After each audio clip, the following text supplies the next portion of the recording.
Shalom, selamat pagi. Selamat berjumpa kembali di dalam program Renungan Embun Pagi bersama dengan Kota Daud Ministry. Di dalam renungan pagi ini kita masih membahas tentang doa Bapa Kami, yaitu doa yang diajarkan oleh Tuhan Yesus bagi kita.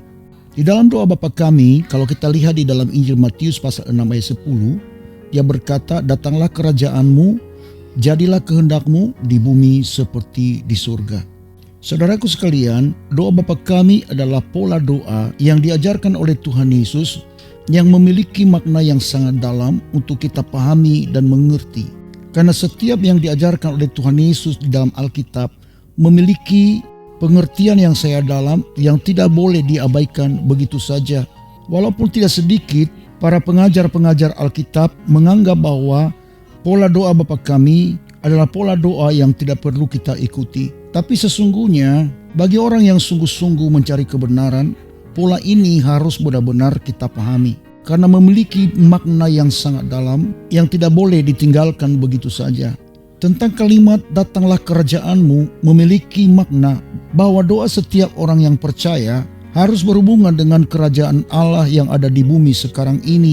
Dan perwujudannya adalah di masa yang akan datang, di mana Kristus datang kembali mendirikan kerajaannya. Saudaraku, bahwa kerajaan Allah itu adalah sesuatu hal yang pasti. Sekalipun kita tidak meminta, kerajaan itu datang dengan sendirinya, seturut dengan kehendak Allah. Allah memiliki kuasa mendatangkan dan mendirikan kerajaannya di bumi ini tanpa peran manusia sekalipun. Jikalau kita meminta datang kerajaan-Mu, itu berarti kita membuka diri dan bersedia menerima kerajaan Allah yang akan terjadi di atas bumi ini dan di dalam kehidupan kita sebagai orang percaya. Kedatangan Kristus yang kedua kali adalah sesuatu hal yang pasti terjadi. Percaya atau tidak percaya, Kristus pasti datang kembali. Itulah sebabnya kita harus untuk mempersiapkan diri untuk menyambut kerajaan itu. Langit baru dan bumi baru di mana Kristus menjadi Raja. Dan setiap orang yang sungguh-sungguh siap sedia untuk menyambut kerajaan itu akan memasuki kerajaan Kristus. Saudaraku, bila kita mempelajari tentang kerajaan Allah yang ditulis di dalam kitab Perjanjian Baru, maka kerajaan Allah itu sangat luas, yaitu menyangkut pertobatan, keselamatan, penegakan kebenaran dan keadilan hingga kehidupan kekal. Maka jika kita berdoa, "Datanglah kerajaan-Mu", ini berarti kita menerima Allah memerintah atas hidup kita, atas pelayanan dan keluarga kita, bahkan di dalam usaha dan pekerjaan kita. Dan sekaligus kita memiliki pengharapan agar pemerintahan Allah terjadi di dalam dunia yang kita hidupi ini. Saudaraku, Tuhan memakai kita menjadi Allah di tangannya untuk mentransformasikan kerajaan Allah di muka bumi ini, mewujudkannya dalam kehidupan kita sehari-hari. Di dalam kitab Roma pasal 14 ayat 17, demikian firman Tuhan, "Sebab kerajaan Allah bukanlah soal makanan dan minuman, tetapi soal kebenaran, damai sejahtera dan sukacita oleh Roh Kudus." Berarti saudaraku, melalui doa dan kehidupan nyata kita dapat turut bekerja untuk mewujudkan kebenaran, damai sejahtera dan sukacita yang nyata di dalam kehidupan kita, sehingga benar-benar terwujud apa yang dirindukan oleh Tuhan bagi kita, bahwa supaya kita menjadi garam dan terang di tengah-tengah dunia yang gelap ini. Dalam kalimat permohonan berikutnya, "Jadilah kehendak-Mu di bumi seperti di surga." Maksudnya adalah bahwa Tuhan Yesus menghendaki kita untuk menghadirkan suasana surgawi di dalam hidup kita di tengah-tengah dunia yang sedang kita diami sekarang ini.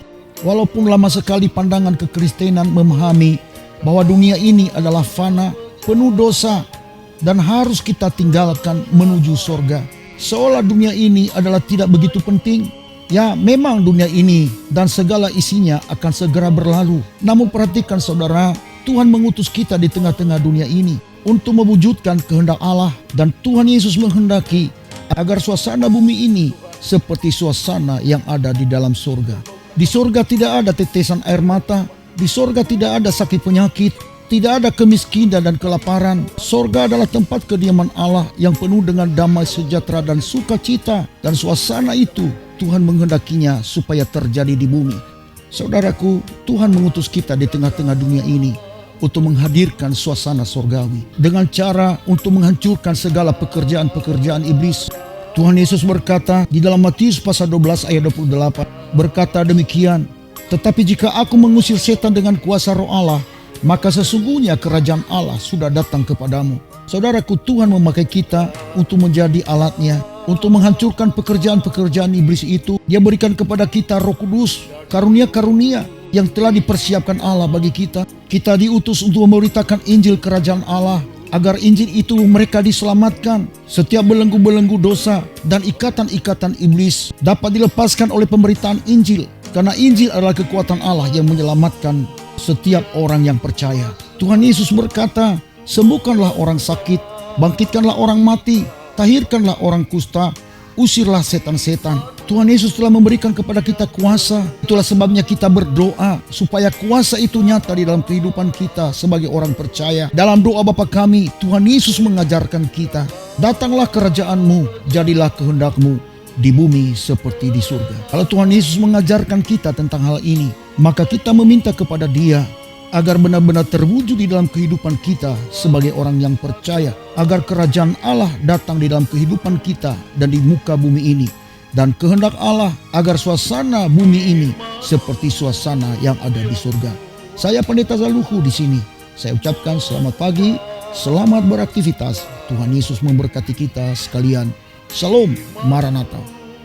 Yang tegakkan di saat ku terjatuh, penuhkanlah bejanaku dengan air sungai-Mu. Ku haus akan firman-Mu.